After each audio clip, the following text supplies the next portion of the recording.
Well, I tell you what, we had kids like ringing the bell all night. I was thinking, okay, this ain't that bad. Just eat the sweets, take the sweets, whatever. But then I put my daughter to bed, and I was just like, okay, the bell's ringing. I'm just gonna turn this fucker off. And then I thought, you know what? I feel like boiling some Brussels sprouts, right? Dipping it in chocolate, and then just giving it to them. Unwrap this. That serves you Yeah. right. Serves you right for ringing my bell after 7:30. Yeah, yeah. Yeah, get some Brussels sprouts, dip it in chocolate, and then just wrap it in lint wrappers and go, here you go, I Ah, bought these could you especially for could you. you could you imagine? Oh my God! They must be rich at this house. So they're giving out Lindor chocolate, the best in the world. Oh God! Right, let's get this show on the road. Well, enough is enough, and it's time for a change. It is Sunday, and you're listening to the Sunday Segue Wrestling Podcast. Give me a hell yeah! Get some man! Ooh, yeah! With Kinny Killa. Hey, yo! We're in the big D tonight, baby, and we are live! Woo! I'm the gal them sugar should. The best there is, the best there was, and the best there ever will be! Cause that's the bottom line! Cause Stone Cold said so! Oh, son of a bitch, if you just heard the glass shatter, that's right, it's the Sunday Segue Wrestling Podcast right here on VOC Nation, and from now on, Swerve Talk. You know who we're talking about right there. And I am the man of the hour, too sweet to be sour, the one man with no Instagram, Kinny Killa. Now, this is Sunday Segue episode 136. That's right, people, we've made it to 136. And yeah, in case you haven't noticed, probably about maybe 25 of them is without shirts. But he is about, don't worry. He's just being held in captivity like fucking Phil Mitchell off EastEnders at the moment. So it's all good. Hopefully someone will let him out soon. But nevertheless, we have a show to do. We will be talking about the fallout of Hell in a Cell, also of Raw, and we'll be talking NXT as well as your usual favorites, Shug Stunners, Segway Time Machine, and RP SmackDown in 60 Seconds, where we will be talking about WrestleMania opponents for Taker and for Lesnar. So, without further ado, let me introduce you to my guests today. Returning to the show, it's the one and only heel since day one. It's the Queen of the Heels. That's right, it is that Roxy girl. Hey. Hey. And definitely, last but definitely not least, it is her other half. That's right, Mr. Carwyn Rees. Hashtag push Zack Ryder, bro. Oh, it's been a hot minute. How you guys doing? Good. I have a bit of a cold at the moment, so I'm like sat here. I'm so glad you can't see me right now because I'm sat here with like I'm not John Cena. I'm actually sat here with like a piece of tissue like shoved up my nose. So sexy. It's all good. We all have to do something to get by. It's all good, you know. My brother, testify. Well, you know how it is. So, you know, the herbal remedies and all that, the home remedies to make sure your cold gets better. You know, a lot of people are fraying against using medicine, so we just take to the tissue, stick up the nose, all good, all Yep. good. All No runny nose issue then. Oh god. Well, I'm glad you're back on the show, especially you, Carwyn, seeing as you know you've been on the show once before, and I have to keep getting you on, bro. I have to. Oh, it's a pleasure coming on. It's the first time I've ever done a wrestling podcast, so you know it was really good actually to get my views out there. Even though it probably didn't make sense to half the people, and half the people can't understand me. It's all good. They got Rosetta Stone. It's all good. We bilingual up in here, so yeah, it is what it is. All right, let's kick into the show. I'm excited to have you guys on and hear your views on what's been happening in WWE in the last few weeks and what's gonna happen in the next few weeks. So let's talk about this Sunday Segue Wrestling Podcast. Make sure you check us out, VOC Nation, Swerve Talk. We're on Sundays. Check out our website, sundaysegwaypodcast.wix.com/Sunday Segue.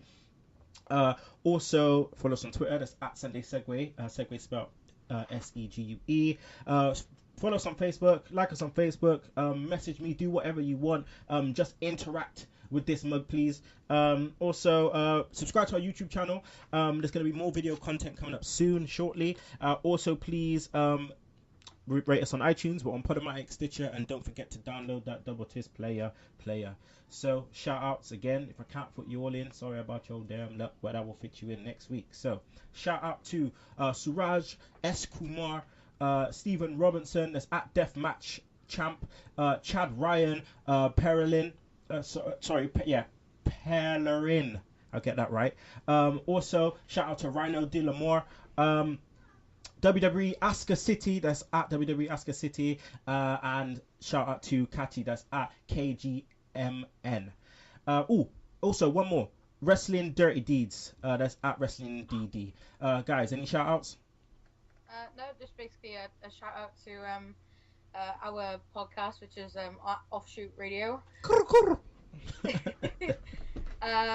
Shout out to all my boys on the podcast. Obviously, you can follow me on Twitter at that Roxxi girl as well. Okay, Carwyn, any shout outs? I just gotta throw a random one out there. Shout out to Absolute Gaming, #1 FIFA site on the internet, bro. Xbox One gaming. That's how we do it. That's how we do. Oh my god, I could do a whole podcast on FIFA. I do definitely want to find out what your ultimate team looks like, so I'll get that information after the show. Xbox or Xbox or PlayStation? Xbox One, bro. No. Got the real consoles. Oh, stop it. Yeah. Oh god. All right. Like, you're outnumbered here, bro. I know. I know. Two Welsh heads against one English brother. It's all over. Curb stomping a bro kick and it's done. All right. I want to give a shout out to our business partners in crime, Max Wrestling, .wix.com/Max Wrestling. New magazine coming out soon. Also, Offshoot Pigeon Patrol, as I said. Also want to give a shout out to Podcasts About Nothing, Attitude of Aggression podcast, and BAW podcast. So let's get into the show. Hell in the Cell Raw Fallout. Now Hell in the Cell happened obviously last week. WWE produced a really good pay-per-view, as they do. Obviously we didn't know what was going to happen due to the shit rules we've been getting, but they put it off. So I'm just going to quickly run through the card and what happened. We had Cesaro, Ziggler, Neville defeating Rusev, Sheamus, and King Barrett. We had Del Rio, surprise opponent for John Cena. And he defeated John Cena for the United States title. Roman Reigns defeated Bray Wyatt in a decent Hell in the Cell match. New Day defeated the Dudley Boys. Charlotte defeated Nikki Bella. Seth defeated Demon Kane. Owens defeated Ryback, and Lesnar prevailed against Undertaker. So that was Hell in a Cell. Now Raw, very very interesting. We didn't know what was gonna if they were gonna follow up with. Now Reigns, Roxy, he beat Bray Wyatt in a very good Hell in a Cell match, I thought. Did you think that also? Yeah, I actually thoroughly enjoyed that match. I gotta be honest, I thought it was gonna be one of those matches where it wouldn't have been missed, but I gotta be fair, that's probably one of my favorite matches of the entire pay-per-view. Fair play to them, they did really well. Yeah, I mean, we probably didn't think he had it in him, but he's been getting better. So on to Raw, Carwyn. It looks like obviously Reigns is focusing on the WWE Championship. They were going to announce the #1 contender where each winner of the matches on Hell in a Cell would then face off in a fatal 4-way at the end of the show to see who's going to be the #1 contender. Reigns won. Really good fatal 4-way, I thought. Really good main event to end Raw. And it seems like Roman Reigns, is coming good. Is he the right guy? Is it the right time for him now, Carwyn? Personally, I think there's other guys that they could put before Roman Reigns. I know the guy has been working really hard, and the last couple of weeks his promos have been getting better and better. But you come off the back of a victory against Bray Wyatt, who's kind of floundering in mid-card. That's not exactly a statement to say that you're going to push for the title. I mean, you look out there in the universe now, you got Cesaro out there. Kevin Owens is on a hell of a run, even though he's IC champion. He's on a hell of a run. I wouldn't mind seeing Lesnar coming off of the back of that big win. I know he can't wrestle every pay-per-view, but he's on the back of a huge win now, so I don't see why he's not there either. I think right time for Reigns, though, definitely. I mean, he's had that time off where he's had to gain the fans' respect again, and I think he's slowly won everybody back around. He's won me back around. His wrestling work and his mic work has been absolutely superb the last couple of months. Yep. Yeah. Yeah. Do you agree with that, Rox, as well? Yeah. Funnily enough, we were actually talking the other day, weren't we, love, that Roman Reigns' mic work seems to be improving, especially when he did that promo with the Wyatts and all the lights were down and the chairs and he really held his own. And you know what we were like a couple of months ago, taking the piss out of Roman Reigns because he couldn't fucking string a sentence together, son. Do you know what I mean? But he's still strong. He made himself look strong this time. He didn't need anyone to make himself look strong. Exactly. And I mean, that match that he had to get into the Fatal 4-Way with Kofi was really, really good. Kofi's a good guy to go up against, especially if you want to, excel yourself if you haven't been in the last couple of weeks. So, mid-carder Kofi Kingston is. I mean, I'm not a fan, but I've always admired the guy for being the wrestler that he is. He's definitely one of those people who knows how to showcase newcomers at their best. He's that William Regal character. Yeah. William Regal, whenever somebody new used to come in, William Regal used to put them over in a really good rivalry. And Kofi Kingston is one of those go-to guys where if you need to make somebody look good, put him in there and he'll put on a fantastic match and sell.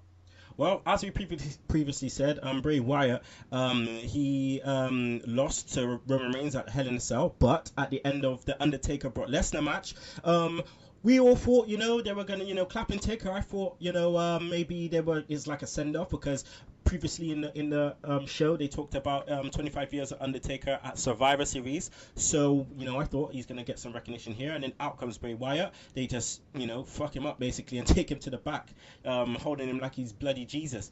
But yeah, it was a weird sight to see. But then again, Rox, what do you think of the direction that they're going now with Bray Wyatt and Taker? I mean, I think that it's a very good substitute for the guy who's injured. I genuinely believe that this was going to be like a prelude to Sting Undertaker, but I think that because obviously Sting's out of action at the moment, they decided to go the Bray Wyatt angle again. I don't know what it is, but they seem to be, with Undertaker, they seem to be revisiting old rivalries. Like, obviously, Lesnar-Taker has just come to a head now after WrestleMania 30. And then WrestleMania 31, it was Taker-Wyatt. Now it seems like we're going to be going forward with this rivalry. So, I don't know. Maybe it was meant to be that way, but genuinely believe that this was supposed to be Sting-Taker if Sting hadn't been taken out. Okay. Well, Carwyn, on Raw the night after, Bray Wyatt comes out, a really good promo as usual, even though he's been floundering the last couple of weeks, but decent promo nevertheless. And then Kane comes out. Now that was to be expected because obviously they're brothers and all that. Brothers is destruction, power to the people and all that shit. But yeah, it's where are they gonna go with this now? Because it seems like they're gonna go for a 4-on-4 at Survivor Series. So if that's the case, who's the other two? You got to look at it. Who are the only obvious two people there? Come on, give it to me. You got Dean Ambrose. Okay, yep. Who else have they taken? Randy Orton. Ooh. They've taken Randy Orton. They've been targeting Dean Ambrose. They've targeted the Brothers of Destruction. Okay, I didn't think of that because obviously Orton's injured at the moment, and I don't know how long he's out for. And it is the next pay-per-view, but that's a good shout. I definitely like that. Survivor Series, I believe. Yeah. So, yeah, that's a very good shout.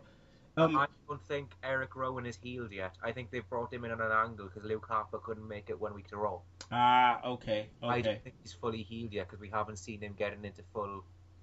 No, he's just been in. He's just been the general beat down guy. He hasn't taken any bumps at all. Well, maybe it's a quick elimination then. He's in role. He hasn't actually been involved in any action. No, he's just been the face of he's face a prop. of fear. Yeah. So Rox, who do you think are the two then? Because you seem surprised that Carmen said Orton. So who did you have in mind? Do you know, I genuinely didn't think about Orton. You're quite right. I mean, I don't know. There's a very small part of me that feels like. I mean, before you mentioned that there could be another two people, I genuinely thought that because they took Taker away and Kane away, them two being the most like the Wyatt family, I thought that maybe they were going to make a bigger stable. Ministry of Darkness style. Oh my god, I loved Ministry of Darkness, man. Or, the Wyatt family of darkness or something. The Ministry of Wyatt. The Ministry of Wyatt. The House of Wyatt. Yeah. The House of Wyatt. Can you imagine though what that would be like? Yeah, just rough really shot. Story though. Yeah, but still, it everybody loves Ministry Taker. And then we all know what happens. The Ministry of Wired forms with the Authority, and then we've got the corporate ministry. And I want to see a Sister Abigail. That's what I want to see. I want to see them. Exactly what I was just about to say. I want to see them bring in Jessica Havoc, right? And could you imagine her as Sister Abigail? She would go nuts. It would be brilliant. It would be so twisted and demented to have her in there as that. Oh, that would work perfectly. Alternatively, you could use Daphne. You know what? She would. That's the kind of vision I had actually. As soon as you just started talking about Jessica Havoc, Rox, I just thought of Daphne just then because she's got that look already, you know. And she's still pottering around. Yeah. She cray. She cray. Straight jacket material, as Monsoon would love to say. Oh god. All right. Let's move on to the guy who surprised many at the beginning of the Hell in a Cell pay-per-view, Del Rio, followed by Zeb Coulter. Now, Rox, Zeb Coulter, that was a crazy choice. What did you think about that? You know, and the partnership going forward. Will he be with him for the foreseeable future? It's very interesting the way that they turned it, because obviously Zeb Coulter came out to Jack Swagger's music, so I was just like, yeah, and I was just, you marked out, and I was like, the fuck, Jack Swagger, really? And then Alberto Del Rio came out. I was still severely underwhelmed because obviously rumors being what rumors are, there was, people saying that they were going to be bringing up what's his name from NXT? Not Tyler Breeze, the other one. Baron Corbin. Baron Corbin, yeah, Baron Corbin, and I was psyching myself up for that, or a cameo like role, like a part-timer coming back or something. But I had a feeling. Funnily enough, when we were talking about it, we were talking about who was going to be there, and we both said Alberto Del Rio. Well, he said Alberto Del Rio, and then I said, funnily enough, he's just been released from the wrestling promotion that he was with. I was like, it would make sense. But when he came back, I was like, still underwhelmed. But it'd be nice to see what kind of.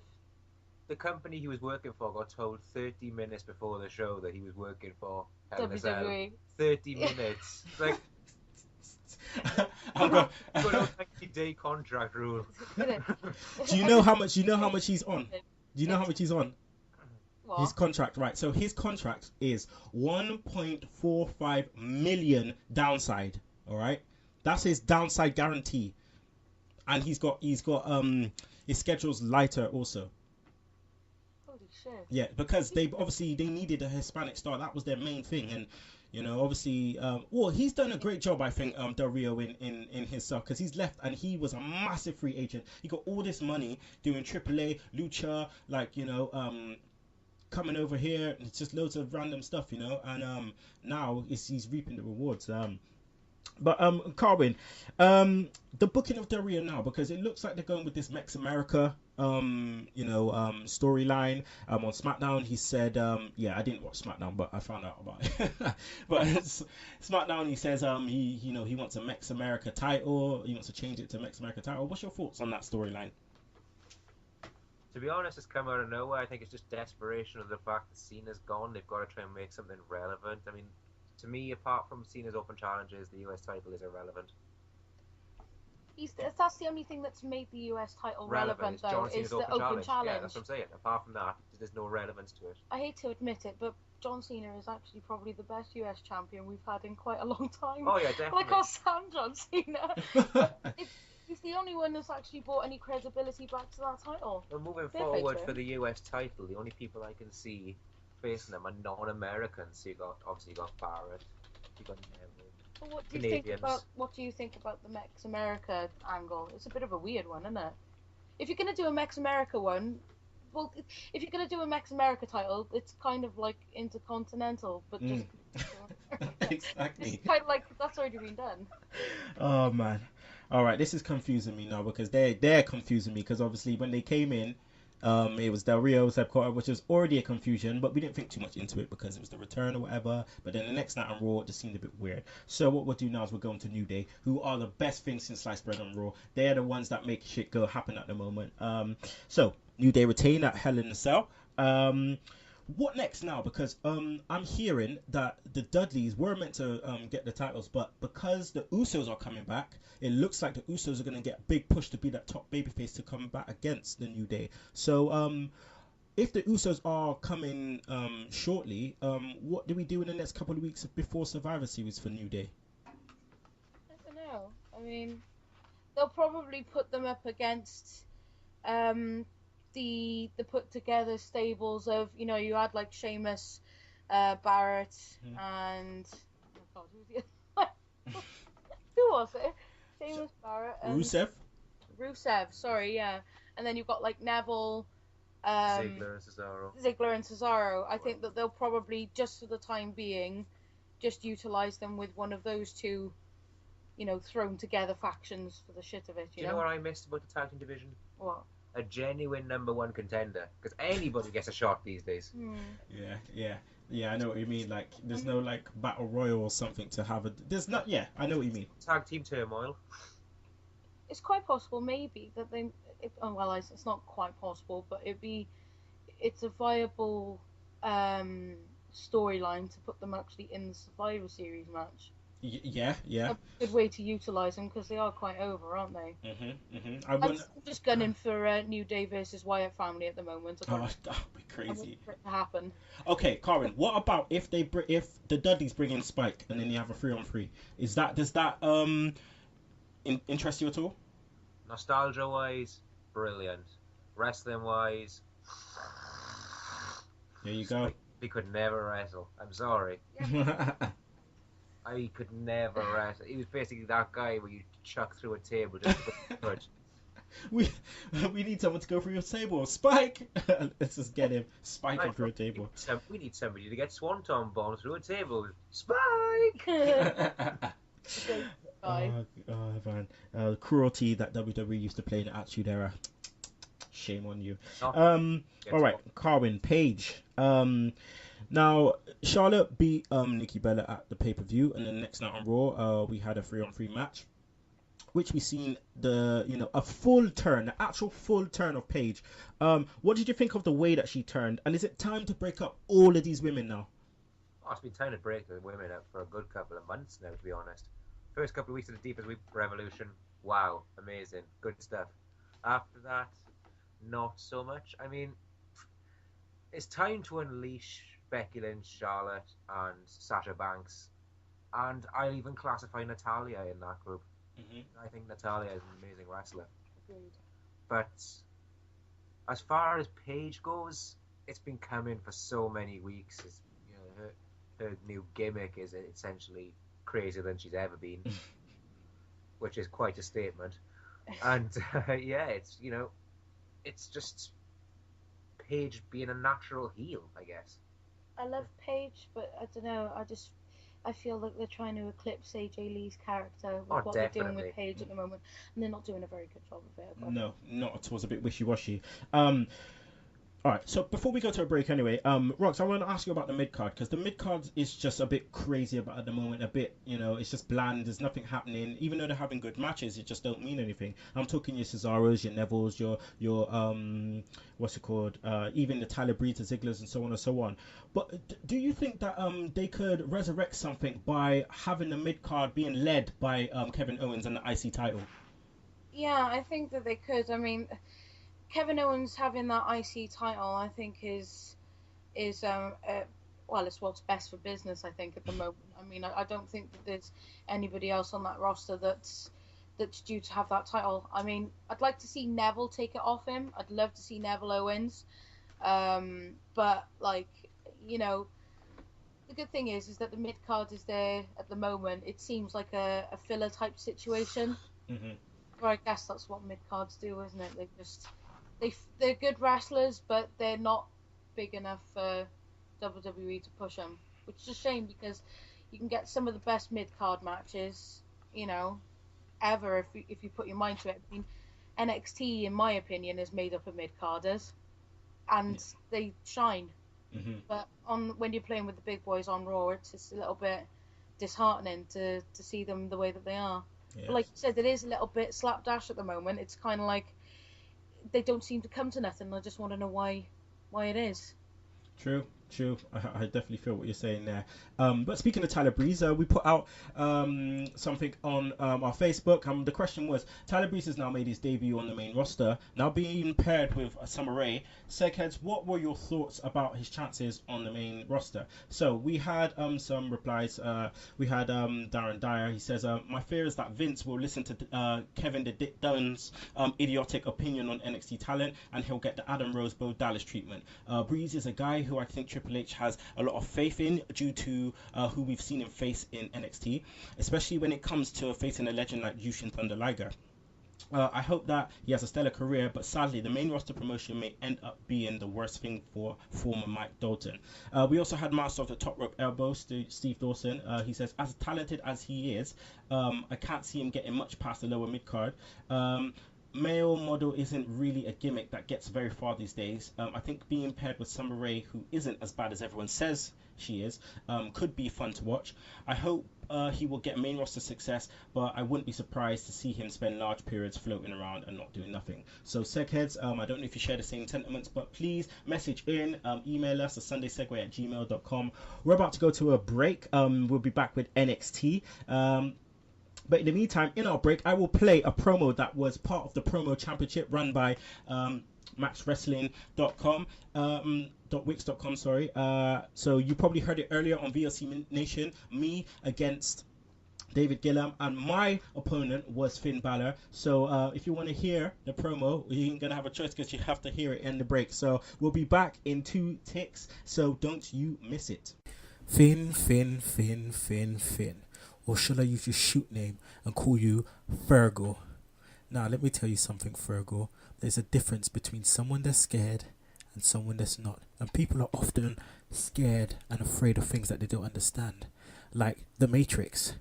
Like Ben Affleck being Batman.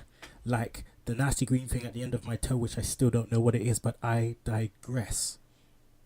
I'm not scared of you. I understand that you gave me a coup de grace off the ladder on Raw, and you think you can kick him out while he's down. Well, you can't, because I am perfection personified. I am the excellence of evolution, and there's only one way this result's gonna go. Survivor Series, me and you, I will take down the demon. You bring your demon, I'll bring my own, and I will turn those demon locks into bitch curls.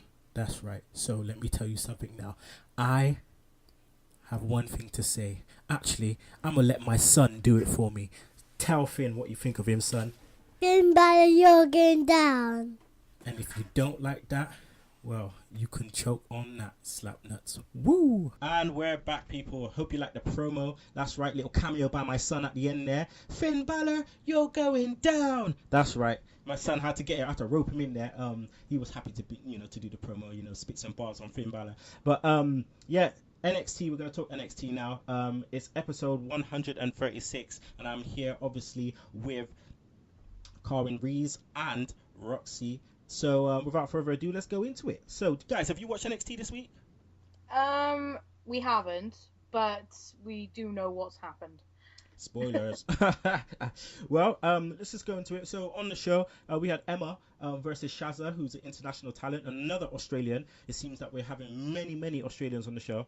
Obviously, you guys have been watching NXT regularly, so you know that Emma's a heel at the moment.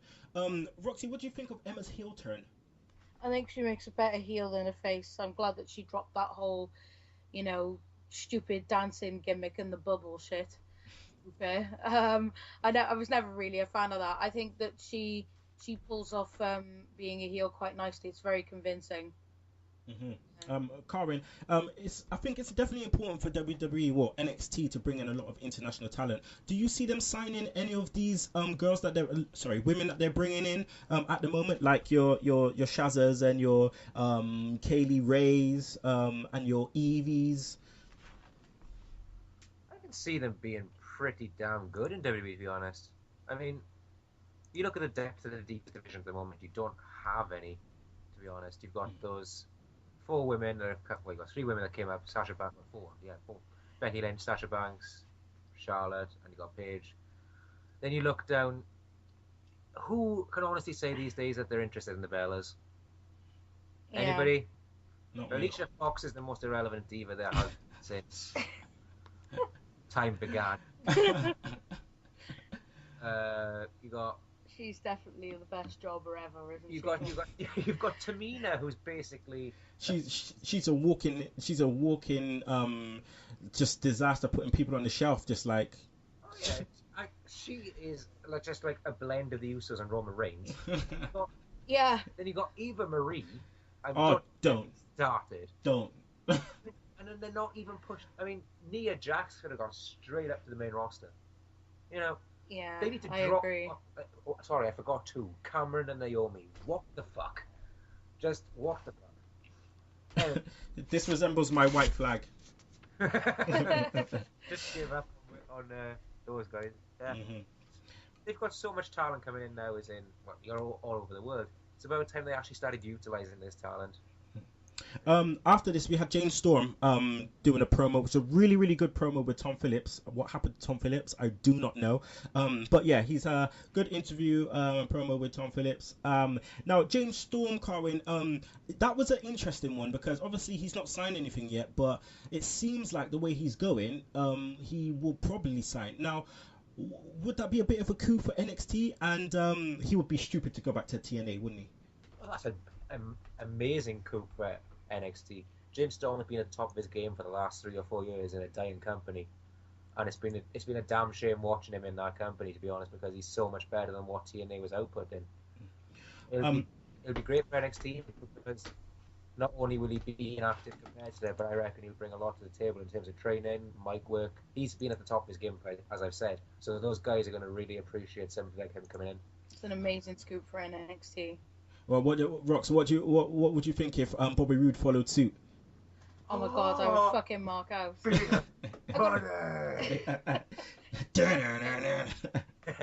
There are only a couple of reasons why I tune into TNA now and again, and those two are basically the reasons why. I mean, Austin Aries, though. Yeah, well, do you know what? I don't think it'll be too long till. Well, put it this way, I think TNA is going to be dead in the water soon. People have been saying it for a while, but if they're all jumping ship to NXT, Samoa Joe, just. Yeah, but you've got to fear the return of Vader. What? What are they doing? Who? When? Bringing that. Oh, I swear. Are you serious? I don't watch TNA, so. Yeah, have you heard? Vader's gone back to TNA. He's come back. Which I meant to add, that whole V thing totally ripped off with Big Daddy V. Jesus Christ. Oh, Vader, man. I remember the last time I did a promo on Vader, it was in the words of, I think it was when he lost the mass match to Kane. And he's like, I'm just a fucking dummy, man. I'm just a big fat piece of shit. I was like, dude, you're on live pay-per-view. Stop the swearing, man. Jeez. Yeah. Oh, God. Vader, really. But moving on, Rox, Gable and Jordan versus Tommaso Ciampa and Johnny Gargano. Now, this match, I marked out like a little schoolboy bitch when I saw this match because I'm a massive fan of Gable and Jason Jordan. And to put these two together, man, it just made so much sense. And I enjoyed the match thoroughly. I mean, you know what? I'm lost for words. Rox, take it away. What did you think? I mean, I think it's quite nice to see as well that the fact that the Save the Gable has transitioned its way over into to NXT territory.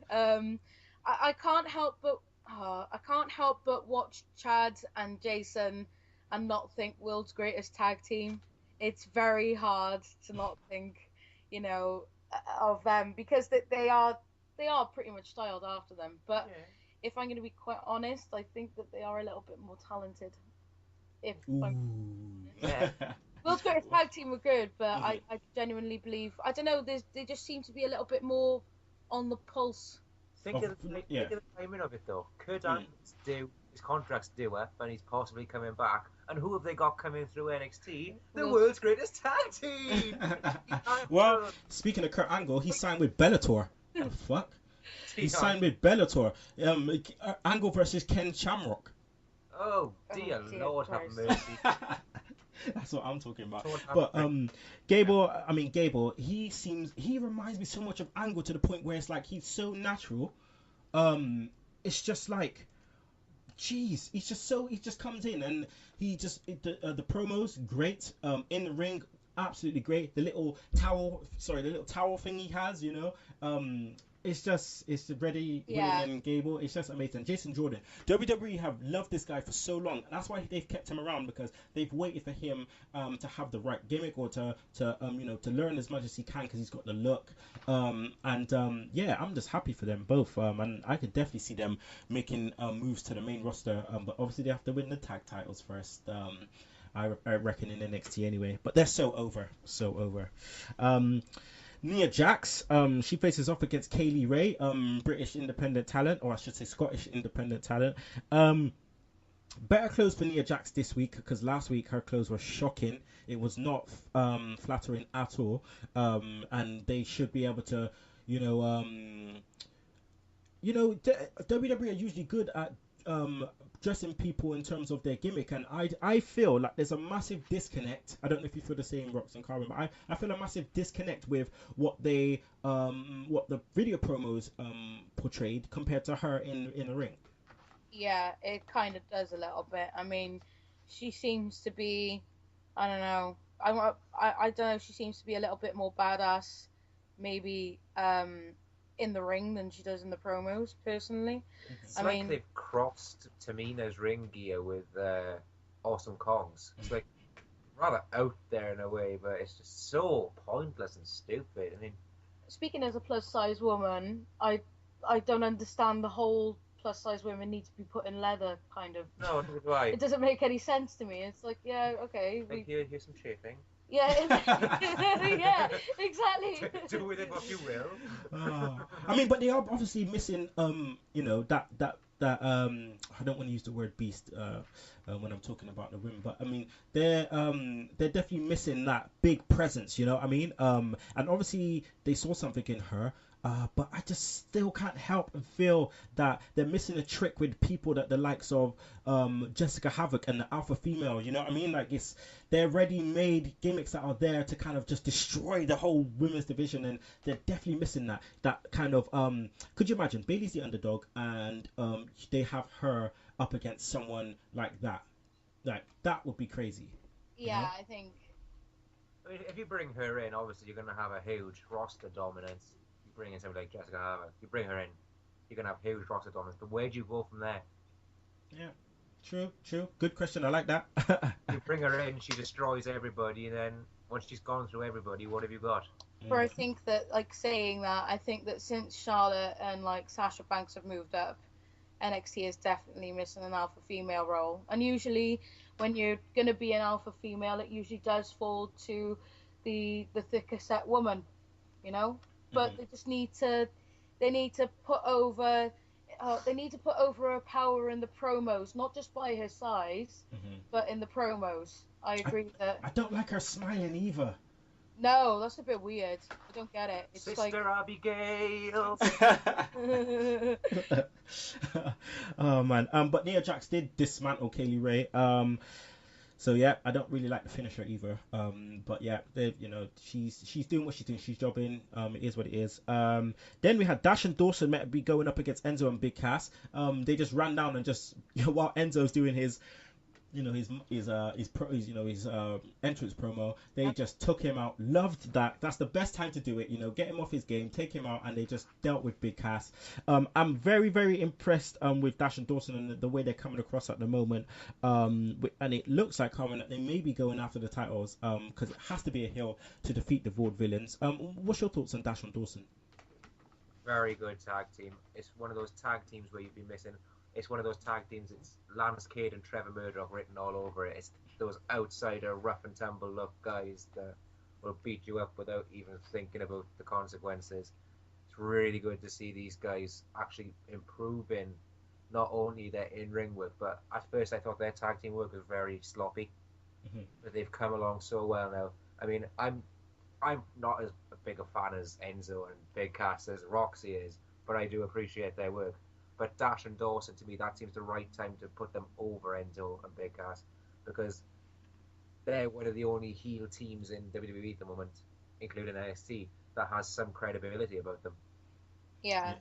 I agree. I mean, it's kind of like you know, what better way for a heel tag team to get over than to interrupt the baby faces in the middle of what is, you know, good crowd interaction, which is their thing. I mean, it's a good way to establish yourself as a heel. Oh yeah, that's old school heel though, isn't it? Yeah. Face comes out and they basically pump it up the crowd, Mick Foley style. Somebody It's comes out and pretty attacks much them. like a massive fuck you in it. Yeah.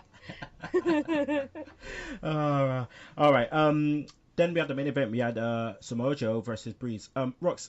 Now I don't know if you share the same sentiments as me, but I thought that Joe coming in, it felt a bit weird, a bit disconnected. I didn't feel that he had a massive what's it called?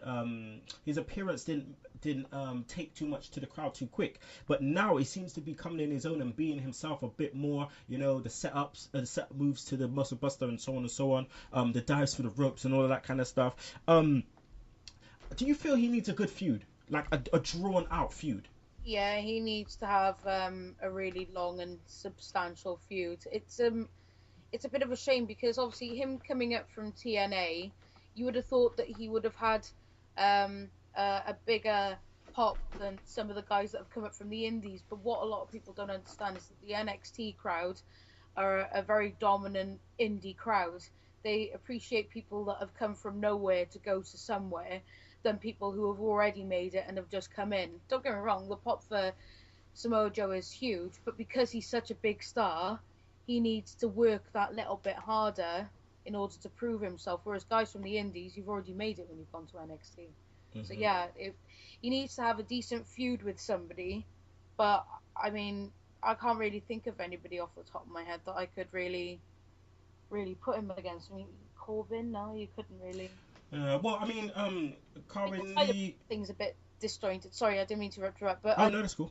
I didn't understand the whole Samoa Joe versus Tyler Breeze feud in the first place anyway. It's a bit strange.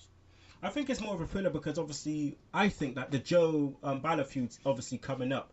Someone has to turn heel. A heel Joe would be immense because I could just see him just effing up people left, right, and center just because he can. Kakina clutches just backstage, people just passed out. So I probably could see that coming, and that feud would be really, really good. With obviously Finn prevailing. But we just have to see how long it's going to be before Finn Balor gets put up to the main roster. I mean, we still got Sami Zayn to come back. I feel he should go straight to the main roster. Don't even come back on NXT and just feud with Kevin Owens for the IC strap. And then you got Hideo to come back, who I think definitely should have the title at some point. So we just got to see what happens. Breeze is obviously on the main roster now, so I think the tapings have just happened for the next 4 weeks, and I assume that Tyler Breeze probably wouldn't be on them, maybe, or maybe have a last match at TakeOver London. So we just have to wait and see with that. But next week we have Balor versus Cruz for the title. Is it too soon, Carwyn, for Cruz to get this shot? I personally think it's the right time. It's okay. You come into NXT, you hit the ground running. You're gonna obviously connect with the crowd. Mm-hmm. You've got to capitalize on that. You can't just let him sit there. I mean, look at Bray Wyatt when he first came in. He had huge momentum. He was one of the biggest stars, one of the biggest heels coming in. And then they just dropped the ball. You can't do that with Apollo Crews. He's a phenomenal athlete. If you drop the ball on him, you might as well just say goodbye to his career in WWE and NXT now. I disagree. Do you? Yeah. Go on. Yeah, I disagree. Do you? Feud online. Come on then, geezer. Yeah, let's take it outside. Fisticuffs at dawn. Hey, not gonna fisticuffs. It's gonna be a steel chair. The head. Oh yeah, to the head. To the head. And you're gonna bleed legitimately. This is why we're a couple. It's just like, yeah, okay. Just shoot wrestling every day, like. I do, unfortunately, darling. I do disagree with you. I think that Apollo Crews needs to have a little bit more time on the roster before going up against Balor. I think there are other people who have been on that roster longer that deserve it a little bit more. Yeah, but there's no storyline for them. Apollo Crews has come in, he's hot off the press, he's come in, he's made his appearance. I understand, he's hungry. Yeah. But I just don't think that the time is right. And not just give him a Snickers. Yet. Oh god. Okay. All right. So we're gonna go to. That was the end of NXT, by the way. We're gonna go to a break now. Hear from our sponsors at VOC Nation, and it's not Sherry's Berries or DraftKings.com. But we will be back with Shook Stunners, Segue Time Machine, RIP SmackDown in 60 seconds. We'll briefly be talking about possible WrestleMania opponents for Taker and Brock Lesnar and track of the week. So don't you miss it. Live from the In the Room studios located in the Net Carrier Enclave. This is the VOC Nation Radio Network. Hey everyone, it is your favorite knockout, Mickie James, and you're listening to the VOC Nation. Hey there, hi there, ho there. Thanks for coming on down. It's Save Wrestling, the podcast, and the business-making town. I am your award-winning hostess with the mostest, Shelly Funtime Martinez, and she is my co-host, Dazzling Danielle. Woo! Hello out there. And together we are the Martinez Girls. You finally did it. And you can join us here Monday, 6 p.m. Eastern on the VOC Nation as we save wrestling together, Danielle. Fighting crime. Woo! And we're back, people. It's your boy Kinny Killa, final part of the Sunday Segue Wrestling podcast. I'm here with Roxxi and Carwyn Rees. So what we're going to do right now is we're going to go into Shook's Stunners. So, Jobber of the Week. Guys, who do you reckon Jobber of the Week should go to? Because I'm miffed. I don't know. I don't know either. Did anyone really job? I mean, we had decent matches all the way through Raw. NXT, maybe do we give it to Enzo and Cass for literally just getting taken out before the match? Possibly. I think I should give Jobber of the Week to Kofi Kingston. Ooh, okay. Yeah, That's a really good show. for getting Reigns over. Well, not getting rained on. Getting rained on. Making himself look good and making Reigns look good while being the lesser man. Okay, Kofi. Sorry, dog. All right. Move of the week. Now, move of the week. I think has to go to. Well, actually, I'm not sure. I love Gable and JJ's finisher. I like that. Anyone on Raw? Roman Reigns won the main event. Spear was alright. I don't know. What do you reckon, guys? Move of the week. Pop up powerbomb. Yeah, Pop up powerbomb again. Pop up powerbomb. Boom. God, Okay. Owens is the man. Yeah, Owen. 2 weeks in a row. Pop up powerbomb. Move of the week. All right. Wrestler of the week now, guys. Wrestler of the week. I think it has to go to Roman Reigns. Yeah, I agree. Has to go to Reigns. Who do you think? Do you honestly know who I think? Well, It's got to be Bray. really? Yeah. You booked over Roman Reigns in such a way that you give him a phenomenal match at a pay-per-view. But he lost though. Yeah. And but Reigns won all the way through. He's won 3 matches this week. who on that main roster can you honestly put your hands up and say would give Roman Reigns as good a match and make him look as good as Bray Wyatt did at Hell in a Cell? Seth Rollins. Seth Rollins is a totally different dynamic in a match. I mean, for a brutal Hell in a Cell match, Oh, sorry, who would babe. put over Roman Reigns as well as Bray Wyatt did? I'm afraid it's 2-on-1. Yeah, Reigns. Sorry. Reigns. Fuck Respect the both you. of- fuck the I both of you. Respect that. Colin's just like, fuck you. Oh, thanks. he's like, deuces, man. Deuces. All right. Sex is off the table tonight between us. Right, okay. Kenny's You- face. Segheads, you heard that. Mic drop. Hi, Bob. All right, let's go into Segue Time Machine. All right, Segue Time Machine. Today in wrestling history, we had 2005. We had Taboo Tuesday. Who remembers that pay-per-view? Oh yes. Taboo Tuesday, where the main event of that pay-per-view, we had John Cena in a three-way match against Kurt Angle and Shawn Michaels. That match was probably a sick match as a main event. John Cena obviously won. We also had Ric Flair defeating Triple H in a steel cage match. Was that Matt Hardy and Rey Mysterio versus Edge and... It was before Survivor Series 2005, so Matt Hardy and Rey Mysterio, I think, were in it. Yeah, Matt Hardy and Rey Mysterio versus Chris Masters and Stitsky. Yeah. And we had Eugene and Jimmy Snooker defeating Rob Conway and Tyson Tomko. Wow, Oh god. That's what you call a job as paradise. We also had the WCW United States title goes vacant. We had AJ Styles winning the ROH number 1 contenders trophy. We had Big Show and Kane winning the tag titles also. But let's see what happened on Monday Night Wars in the history today. So we had 1999. Raw is War, right? Raw had a 5.9 rating. Jesus. 5.9. And on this show we had Road Dogg versus the Rock, which went to a no contest. Matt Hardy, Jeff Hardy, Edge and Christian defeating Grandmaster Sexay, Scotty 2 Hotty, Crash and Hardcore Holly. We had Mankind and El Snow defeating Bossman and Prince Albert. China defeating Stevie Richards for the Intercontinental title. We had Steve Austin defeating Billy Gunn, Tess defeating Val Venus by count out, Kane versus X-Pac in a no contest, Headbangers defeating the Dudley Boys, and Triple H defeating Shane McMahon in the WWE title match. So that was that. And then on the other side, In Raw. How the hell did the Headbangers beat the Dudleys? I don't know, but on Nitro got a 3.2 rating, right? Lol. Yep. And on that match we had it was the WCW Heavyweight title tournament round 1. Vampiro defeating Berlin.